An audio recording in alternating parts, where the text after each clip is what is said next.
নমস্কার, ভক্তি চ্যানেলে আপনাদেরকে স্বাগত। আজকে আমরা জেনে নেব বৈদিক দেবতা কারা, বেদে কোন সকল দেবতাদের বন্দনা করা হয়েছে এবং শেষ পর্যন্ত আমরা জেনে নেব যে একজন মানুষ এই মানব জন্ম গ্রহণ করে কি দেবতা উত্তীর্ণ হতে পারে। আপনারা শেষ পর্যন্ত শুনুন, আশা করি সকল প্রশ্নের উত্তর পাবেন।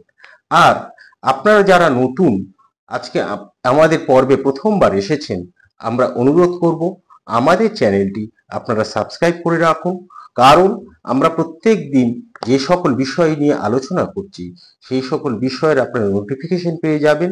সঙ্গে আমরা ভীষণভাবে উৎসাহিত হব, আর এই উৎসাহই হচ্ছে আমাদের পাথেয়।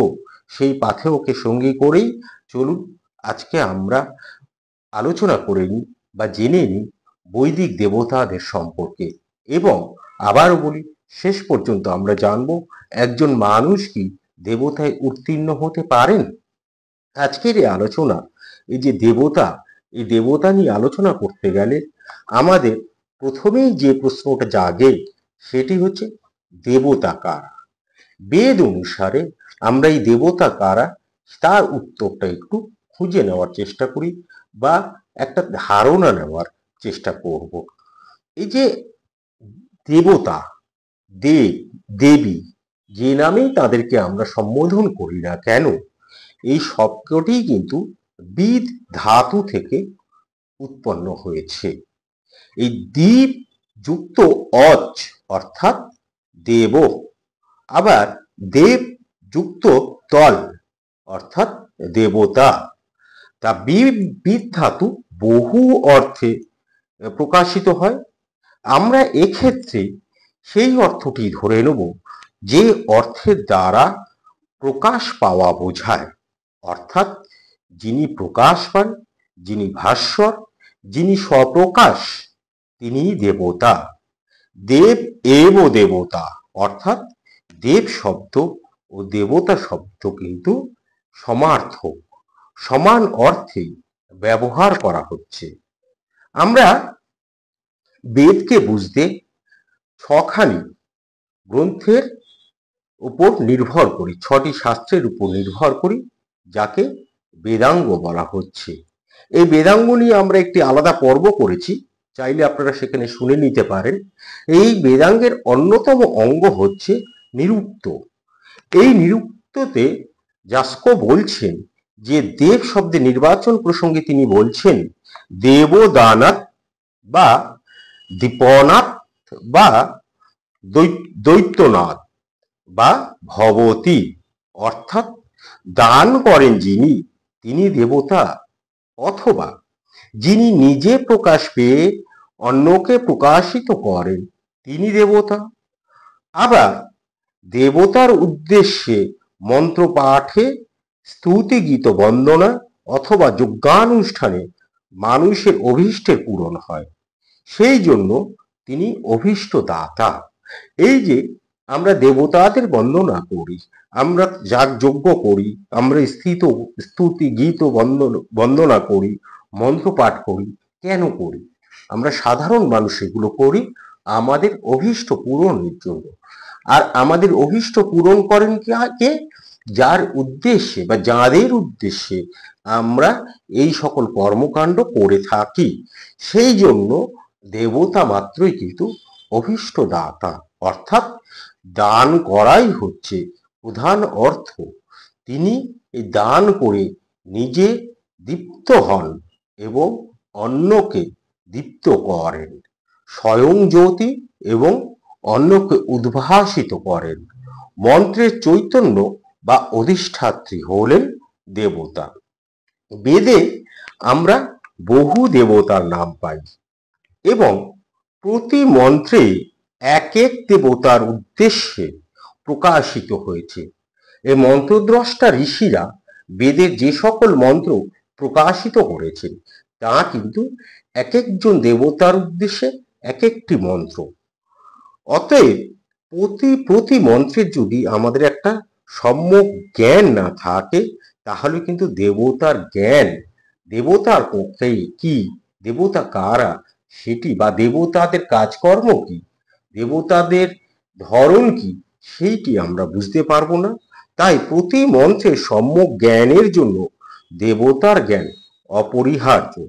বৃহৎ দেবতায় প্রবচন হচ্ছে বেদিতবং দৈবতং হি মন্ত্রে মন্ত্রে প্রযত্নত দৈবতঙ্গ হি মন্ত্রণাং তদৈথম গচ্ছতি। অর্থাৎ বেদের প্রতি মন্ত্রে দেবতার জ্ঞান অতি যত্ন সহকারে অর্জন করা আবশ্যক। কারণ দেবতার জ্ঞান জন্মালেই মন্ত্রের প্রকৃত অর্থ হৃদয়ঙ্গম করা যায়। আর যদি আমরা বেদের প্রতিটি মন্ত্র হৃদয়ঙ্গম না করতে পারি, তাহলে কিন্তু আমাদের বেদ পাঠ হচ্ছে বৃথা যাবে। বেদে কোন কোন দেবতার উল্লেখ করা হচ্ছে, এবার আমরা সেটা জেনে নিই।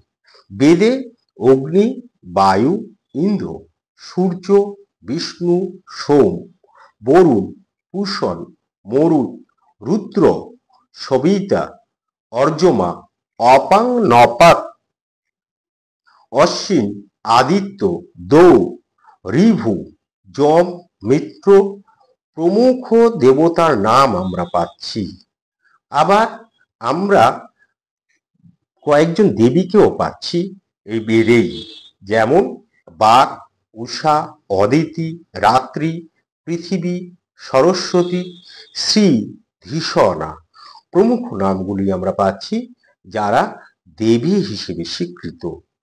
কয়েকজন দেবতাকে আমরা পাচ্ছি যারা কিন্তু দ্বন্দ্ব সমাজবদ্ধ যুগল রূপে সর্বদা কীর্তিত হয়েছেন, যেমন মিত্রা বরুণ, ইন্দ্রাগ্নি, সূর্যা চন্দ্র মৌসী, দাব্বা পৃথিবী, অগ্নিমাংস প্রভৃতি দেবতাদের যে আমরা পাচ্ছি, তারা কিন্তু দ্বন্দ্ব সমাজবদ্ধ যুগল রূপে সর্বদা কীর্তিত হচ্ছে।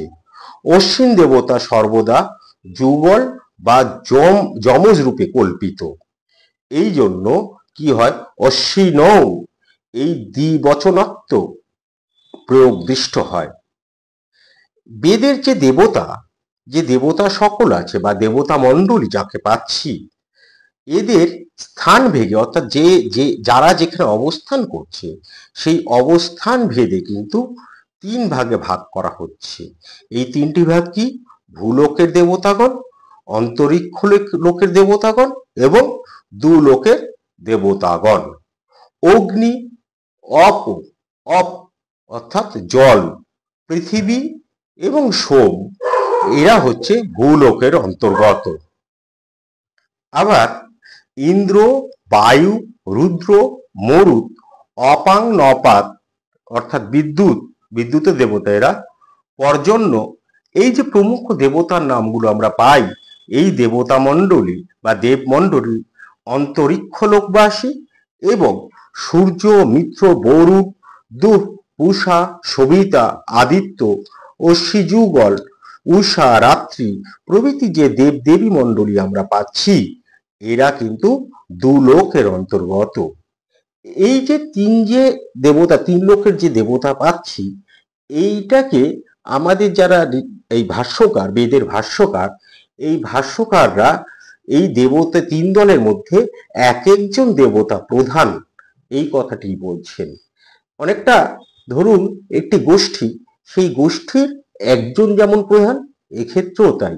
এবং একথাও বলা হচ্ছে অন্যান্য যে সকল দেবতা রয়েছে সেই দেবতা হচ্ছে ওই মূল দেবতারই অংশ মাত্র বা ভিন্ন ভিন্ন অভিব্যক্তি, অর্থাৎ মূল দেবতা ভিন্ন ভিন্ন রূপ হচ্ছে অন্যান্য দেবতা।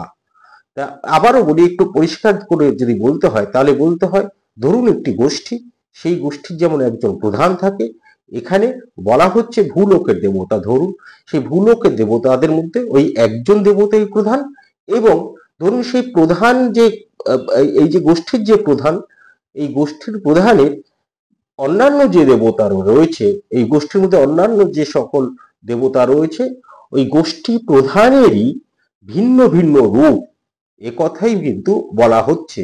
অর্থাৎ মুখ্য বিষয় হচ্ছে তিন দেবতা, তিন লোকের তিন দেবতা মুখ্য আমরা পাচ্ছি। ভূলোকের যে দেবতা বৃন্দ তাদের মধ্যে অগ্নি দেবতাই মুখ্য এ কথা বলা হচ্ছে। আবার অন্তরিক্ষ লোকের মধ্যে ইন্দ্র বা বায়ু হচ্ছে মুখ্য দেবতা ও দুলোকের প্রধান দেবতা হচ্ছে সূর্য।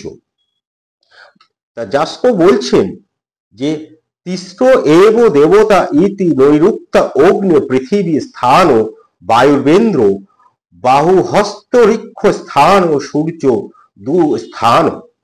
অর্থাৎ নিরুক্ত বলা হচ্ছে যে যাস্ক বলছে নিরুক্তে আসল তিনজনই মাত্র মূল বা মুখ্য দেবতা, যথা ভূলোকের অগ্নি, অন্তরিক্ষ লোকে ইন্দ্র, এই ইন্দ্ররই আরেকটি নাম বায়ু, এবং দুলোকে সূর্য। এই তিন দেবতার আলাদা আলাদা কাজ এবং আলাদা আলাদা বিশেষণ নিয়ে সেই গোষ্ঠীর অপরাপর দেবতাগণের নামকরণ হয়েছে। যেমন অগ্নির ভিন্ন ভিন্ন কাজ এবং বিশেষণ নিয়ে বৈশ্বানর, জাতবেদা, নারাশংস, সুসমিধ ও তনুৎপা প্রভৃতি নামকরণ হয়েছে। সেরকমই বায়ু কি হচ্ছে, বায়ুর আলাদা আলাদা তার কাজ অনুসারে আরো আলাদা আলাদা নামকরণ হচ্ছে, যারা হচ্ছে সেই দেবতাকে দেবতা হিসেবে, যাদেরকে আমরা আলাদা দেবতা হিসেবে বন্দনা করি। কি বায়ু থেকে যেমন মাতরিষ্যা, রুদ্র, ইন্দ্র, অপাত নাপাত, মরুত প্রভৃতি দেবতার সৃষ্টি হয়েছে। আবার সূর্য থেকে আদিত্য, বিষ্ণু, মিত্র, বরুণ, পূষা, ভগ, উষা, অশ্বী যুগল, সবিতা প্রভৃতি দেবতাদের নাম আমরা পাচ্ছি বা দেবতাদের উৎপত্তি হয়েছে। দেখুন, আমরা যদি আরেকটু বর্ণনায় যাই, বলা হচ্ছে সূর্য ন দিবস পাতু বাত হস্ত রিক্ষা দগীর্ণ পার্থিবেভ। অর্থাৎ সূর্য আমাদের দুলোকের উপদ্রব হতে রক্ষা করুন, বায়ু আমাদের অন্তরিক্ষ লোকের উপদ্রব হইতে রক্ষা করুন, এবং অগ্নি আমাদের পার্থিব উপদ্রব হইতে রক্ষা করুন। এই যে ঋগ্বেদের এই মন্ত্রে কিন্তু তিন লোকের সকল দেবতার উল্লেখ করা হয়নি। এই যে আমরা একটু আগে বলছিলাম যে প্রত্যেক লোকের যে দেবতাগণ আছে তার মধ্যে মুখ্য একজন, ঋগ্বেদ কিন্তু সেইটাই সমর্থন করছে। ঋগ্বেদের সকল দেবতার উল্লেখ না করে এই তিনজনেরই উল্লেখ করা হয়েছে এবং তারাই প্রধান, এইটি বোঝানোর চেষ্টা করা হচ্ছে। তাহলে দেবতাগণের মধ্যে পৃথিবী, অন্তরিক্ষ ও দুলোক রূপ যে নিবাসস্থল, এই তিনটি নিবাসস্থলকে আমরা ভুব ও স নামক তিনটি ব্যবহৃত রূপে কীর্তিত করছি। বৈদিক গ্রন্থে আমরা সাধারণত, বৈদিক যে সকল গ্রন্থ রয়েছে বা বেদে আমরা দেবতার সংখ্যা 33 বলে ধরে নিয়েছি। বেদের যে বিভিন্ন আলোচনা হয়েছে তাতে 33 সংখ্যা ধরে নেওয়া হয়েছে। এবং একটি আশ্চর্যের বিষয়, সেটি হচ্ছে এখানে দুটি বিষয় উল্লেখ করব। এই সকল দেবতা যদি আমরা লক্ষ্য করি, সবই কিন্তু আমাদের প্রকৃতির সঙ্গে জড়িত। কেননা এখন আমরা এই যে উত্তর আধুনিক যুগ বা কলি যুগে এসে বা উত্তর আধুনিক যুগে এসে আমরা প্রকৃতিকে নিয়ন্ত্রণ করছি, যান্ত্রিকভাবে হলো সেটি নিয়ন্ত্রণ করছে, এবং প্রকৃতি আমাদের সেই শোধ নিচ্ছে। কোথাও সুনামি হচ্ছে, কোথাও মরুঝড় হচ্ছে, কোথাও পাহাড় ভেঙে পড়ে যাচ্ছে, কোথাও তাপমাত্রা ভীষণভাবে বেড়ে যাচ্ছে, আবার কোথাও শীতল হয়ে যাচ্ছে। এবং আস্তে আস্তে এইভাবেই হয়তো এই বিশ্ব ধ্বংস হয়ে যাবে। হ্যাঁ, বিভিন্ন আলোচনায় শুনতে পাই কলকাতাও জলের তলায় চলে যাবে কয়েক বছরের মধ্যেই। আসলে আমরা যখন প্রকৃতিকে নিয়ন্ত্রণ করি, তখন কিন্তু প্রকৃতি এই শোধটা নেয়। কিন্তু বেদ আমাদেরকে দেখিয়েছে যে প্রকৃতি আসল দেবতা, আর তাই আমাদের যে সকল দেবতা রয়েছে সেই সকল দেবতা কিন্তু প্রকৃতিকে কেন্দ্র করেই তৈরি হয়েছে। সেই রকমই এই যে আমাদের যে দেবতা, এই দেবতাকে ৩৩টি ভাগে ভাগ করা হচ্ছে। মানে প্রত্যেকটি লোকের জন্য ৩৩ জন করে দেবতা রয়েছে এবং প্রতিটি লোকে ভূলোকের ১১ জন দেবতা, হ্যাঁ, অন্তরিক্ষ লোকের ১১ জন দেবতা এবং দুলোকের জন্য ১১ জন দেবতা নির্ধারিত হয়েছে। অগ্নি, বায়ু এবং সূর্য, এই যে মুখ্য দেব তিনজন আমরা দেব পাচ্ছি, এই দেবত্রয়ের মধ্যে অগ্নি কিন্তু আমাদের সব থেকে কাছের দেবতা। কি বলা হচ্ছে? অগ্নির বই দেবানাম ও বব, এবং সূর্য হচ্ছে সব থেকে দূরের দেবতা। সূর্য দেবানাম পরম এবং অন্যান্য সকল দেবতা এই দুই দেবতার অন্তর্ভুক্ত। তাহলে এইবার এই বেদ কিন্তু আমাদের বলছে যে এই যে ৩৩ জন আমরা দেবতা পাচ্ছি, এদের সৃষ্টি কোথা থেকে? এখানেও এর উত্তর কিন্তু বেদ দিচ্ছে। আমরা যদি কেনোপনিষদ পাঠ করি তাহলে কেনোপনিষদে আমরা পাবো, সেটা হচ্ছে চতুর্থ খণ্ডে আমরা কেনোপনিষদে পাবো, চতুর্থ খণ্ডে তৃতীয় খণ্ডে আমরা পাবো যে পরব্রহ্মের কথা বলা হচ্ছে, পরম ব্রহ্মর কথা বলা হচ্ছে, পরমাত্মার কথা বলা হচ্ছে। যদি সূক্ষ্ম বিচার করে আমরা দেখি তাহলে দেখতে পারবো এই যে মুখ্য দেবতা, এই মুখ্য দেবতাও কিন্তু প্রকৃতপক্ষে এই পরমাত্মার ৩ প্রকার অভিব্যক্তি মাত্র। অর্থাৎ পরমাত্মা এই যে সৃষ্টিতে মেতে উঠেছিলেন, তখন তিনি এই ৩ দেবতাকে সৃষ্টি করেছেন। অর্থাৎ সকল দেবতার মূলেই রয়েছে সেই পরমাত্মা বা পরম ব্রহ্ম। তারই ভিন্ন ভিন্ন রূপ ভিন্ন ভিন্ন দেবতা হিসেবে প্রকাশিত হয়েছে। আমাদের আবার সেই যাস্কর এই কাছে আমরা স্মরণ নিই, দেবতা বিচারকালে নিরুক্ত গ্রন্থে যাস্ক বলছেন যে দেবতাগণের এক আত্মা বহু রূপে, অর্থাৎ বহু দেবতা রূপে কীর্তিত হয়েছে। তিনি বলছেন দেবতায়া এক আত্মা বহুদা স্তূয়তে, যেমন একই দেহের ভিন্ন বিভিন্ন অঙ্গ প্রত্যঙ্গ, সেরকমই সেই একই ব্রহ্ম, তারই বিভিন্ন অংশ এবং অঙ্গাঙ্গী রূপে সম্বন্ধ হচ্ছে এই দেবতারা। সকল দেবদেবী সেই একই আত্মার ভিন্ন ভিন্ন অঙ্গ প্রত্যঙ্গ রূপ। আমরা এই যে যাস্কর এই যে বিশ্লেষণ, এই যে ভাষ্য, বেদের যে সংহিতা গ্রন্থে, সেই সংহিতায় দেবতাগণের স্বরূপ সম্পর্কে কিন্তু এইরকমই তত্ত্ব পাই। দেখুন, ঋগ্বেদে বলা হচ্ছে একং সদ বিপ্রা বহুদা বদন্তি অগ্নি যমং মাতরিষ্যা নামাহু, অর্থাৎ সেই এক শাশ্বত সত্তাকে বিপ্রগণ অগ্নি, যম, মাতরিষ্যা ইত্যাদি বহু প্রকারে অভিহিত করেন। এই যে শাশ্বত সত্তা, এই শাশ্বত সত্তাটা কি? এই শাশ্বত সত্তা হচ্ছে পরম ব্রহ্ম।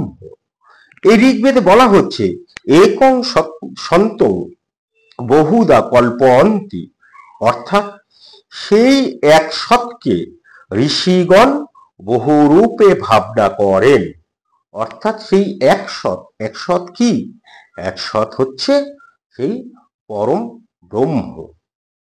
এবার যে কথাটি বলছিলাম, আমরা এই যে দেবতার যে সৃষ্টি হয়েছে, ঋষিরা যে করেছেন, গ্রন্থদ্রষ্টা ঋষিরা যে দেবতাদের কথা বলেছেন, এই দেবতারা কিন্তু আসলে আমরা প্রকৃতিকে পুজো করি।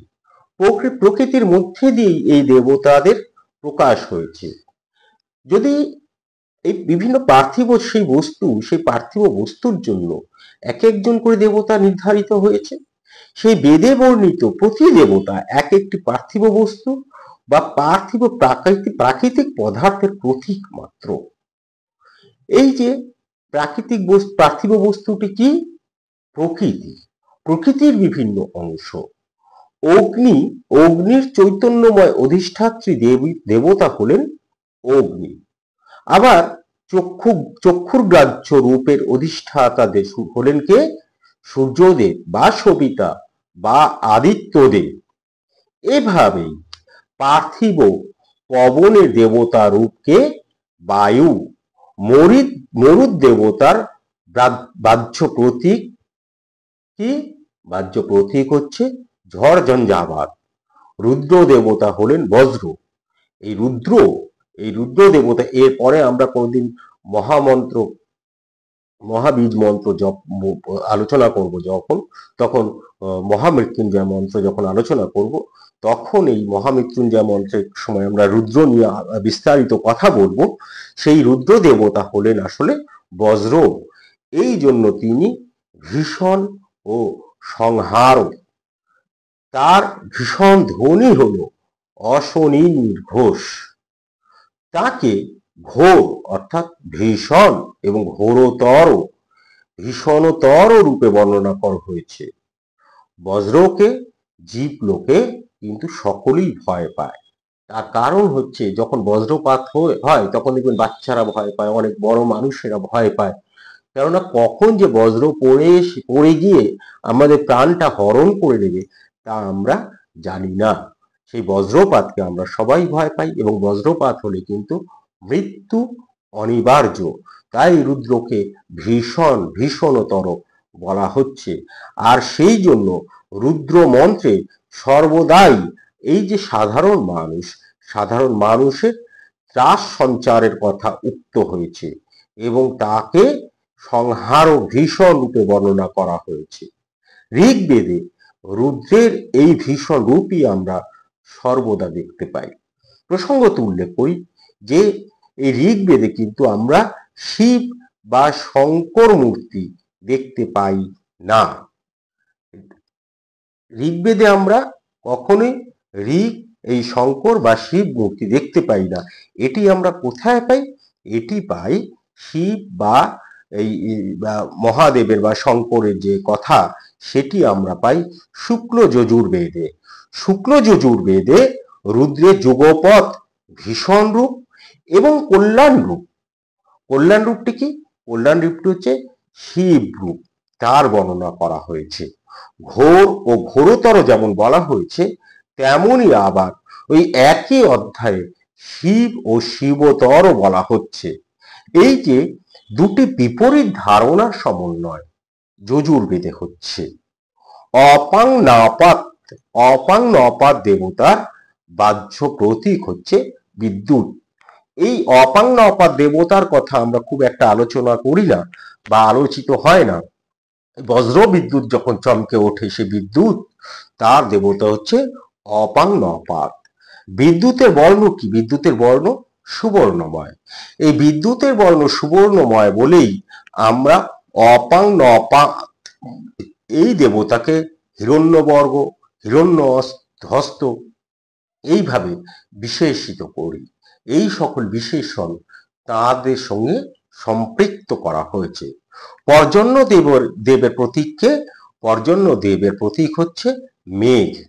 মিত্র, বরুণ, সবিতা, ভগ, পূষা, অর্যমা, আদিত্য, উষা প্রমুখ যে দেবদেবীগণ আমরা পাচ্ছি, এরা কিন্তু আসলে সূর্যের আলাদা আলাদা নামে পাচ্ছি।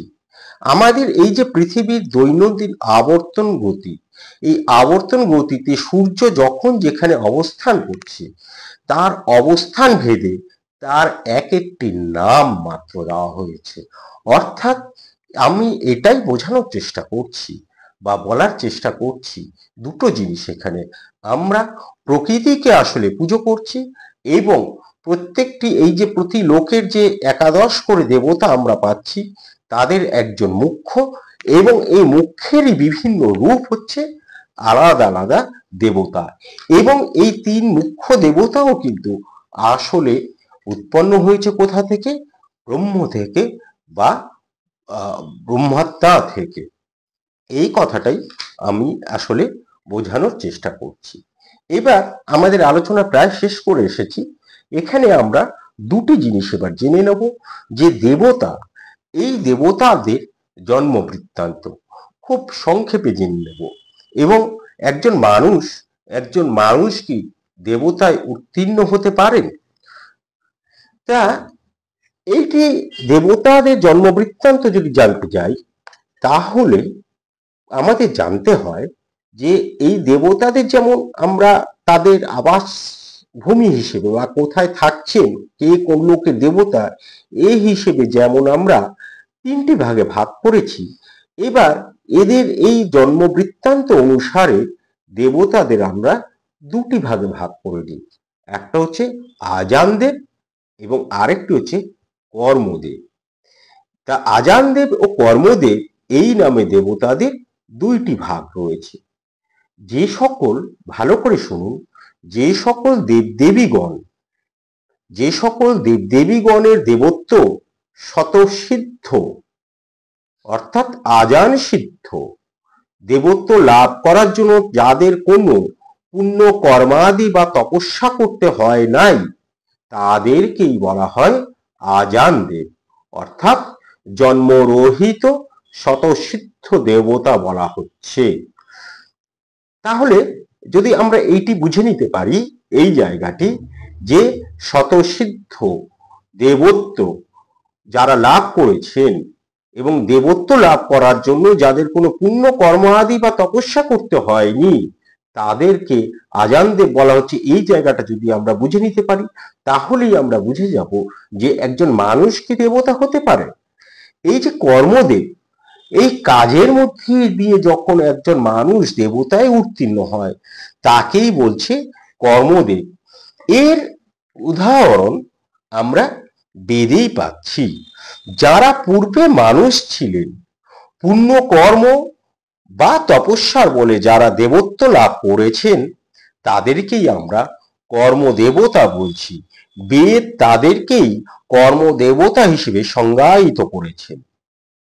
এই যে স্বতঃসিদ্ধ দেব বা আজান সিদ্ধ, এরা কারা? এরা হচ্ছে অগ্নি, ইন্দ্র, বরুণ, সূর্য, সোম, রুদ্র, মরুত, বিষ্ণু, উষা, বাক প্রভৃতি যে সকল দেবদেবীগণ আমরা পাচ্ছি, তারা হচ্ছে আজান দেবতা। এবার তাদের যে দেবত্ব, তা হচ্ছে স্বতঃসিদ্ধ। এবার আসুন, কর্মদেব কারা? অর্থাৎ প্রথমে মানুষ ছিল, কাজের মধ্যে দিয়ে কারা দেবতায় উত্তীর্ণ হয়েছে। এক্ষেত্রে প্রথমেই আমরা ঋভুদেব গণের নাম করব। এই যে ঋভুদেব, এই ঋভুদেব কিন্তু কোনো একজন দেব নয়, এখানে আমরা তিনজন একসঙ্গে পাই। আবার অশ্বী দেবতা যুগল, এই যে শব্দটি অশ্বী দেবতা যুগল, এর মধ্যে দিয়ে আমরা বুঝতে পারি এখানে দুজনের কথা বলা হচ্ছে। এরা কর্মদেবতা, কারণ এরা প্রথমে দেবতা ছিলেন না, পুণ্য কর্মের বলে তারা দেবত্ব লাভ করেছে। অগ্নির সুধনা নামক এক পুত্র ছিল, সেই সুধনার আবার তিন পুত্র হয়েছিল, ঋভু, বিভা এবং বাজ। এই তিন পুত্রকে সমষ্টিগতভাবে বলা হচ্ছে ঋভুদেব। এরা প্রথমে মানুষ ছিলেন, তা মানুষ রূপে জন্মগ্রহণ করেছিলেন, কিন্তু পুণ্য কর্ম বলে এরা দেবত্ব লাভ করেছিল। এই যে দেবত্ব লাভ করেছিল, সেই জন্য এদেরকে বলা হচ্ছে কর্মদেব। সায়নাচার্য বলছেন যে, সায়নাচার্য এখানে একটি কথা বলছেন, বেদ ভাষ্যকার, আমরা বেদ ভাষ্যকার নিয়ে একটা আলাদা করে পর্ব করেছি, আপনারা সেটা শুনতে পারেন, শুনে নিলে ভালো লাগবে আশা করি। তাই সায়নাচার্য বলছেন যে ঋভুগণ আসলে সূর্য রশ্মি ব্যতীত কিছুই নয়, কিন্তু যেহেতু অগ্নির থেকে জন্ম হয়েছে এবং তারা খুব তেজবান ছিলেন, তাই জন্য বলছেন যে এরা আসলে সূর্য রশ্মি। কিন্তু বিভিন্ন শাস্ত্রজ্ঞরা যদিও এই সায়নাচার্যের এই মতকে কিন্তু স্বীকার করছেন না। এবার আসুন অশ্বী দেবতাগণ। এই যে অশ্বী দেবতা যুগল, এরা বিবস্বান ও শরণ্যর পুত্র ছিলেন। ঋগ্বেদের কোন কোন সূক্তে বলা হচ্ছে আসলে এরা রুদ্র ও সিন্ধুর যুগল পুত্র ছিলেন। সেটি একটি আলাদা বিষয়, সেই বিষয়ের মধ্যে আমরা যাচ্ছি না। মোট কথা হলো, এরা যারই পুত্র হোক, এরা আসলে মানুষ হিসেবে জন্মগ্রহণ করেছিলেন, কিন্তু তপস্যা এবং কর্ম বলে এরা কি হয়েছে, পুণ্য কর্ম করে এবং তপস্যা করে এরা দেবত্ব লাভ করেন। তাই এরা কর্মদেব হিসেবে বিবেচিত হন। এবং আমরা দেখতে পাচ্ছি একজন মানুষও কিন্তু চাইলে দেবতা হতে পারেন। এই যে দেবতাদের কথা এতক্ষণ আপনাদেরকে বললাম, এদের প্রত্যেকের আলাদা আলাদা করে বিবরণ দেওয়া যায়। ইন্দ্র, বরুণ, সূর্য, অগ্নি, প্রত্যেকের আলাদা আলাদা করে অশ্বিনী যুগল, তা এদের আলাদা আলাদা করে আমরা আলোচনা করতেই পারি, কিন্তু সেক্ষেত্রে আজকে আমাদের পর্বটি দীর্ঘ হয়ে যাবে।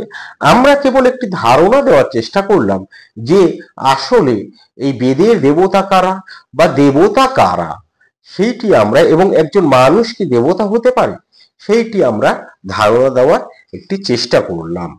আশা করি আমাদের আজকের এই আলোচনা আপনাদের ভালো লেগেছে।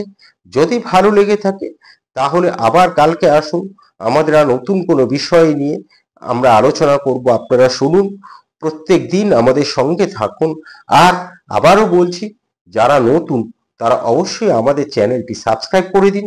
তার কারণ শুরুতেই যে কথা বলেছি, যে আপনারা যদি আমাদের চ্যানেলটি সাবস্ক্রাইব করে দেন তাহলে আপনি যেমন নোটিফিকেশন পাবেন, তেমনি আমরা ভীষণভাবে উৎসাহিত হব। আর এই আপনাদের এই দেওয়া উৎসাহ ছাড়া আমাদের পাথেও আর কিছু নেই। তাই আপনারা আমাদের সঙ্গে থাকুন, পাশে থাকুন। আজকে এ পর্যন্তই। ভালো থাকুন, অন্যকে ভালো রাখুন, নিজে আনন্দে থাকুন, অন্যকে আনন্দিত রাখুন। ধন্যবাদ, নমস্কার।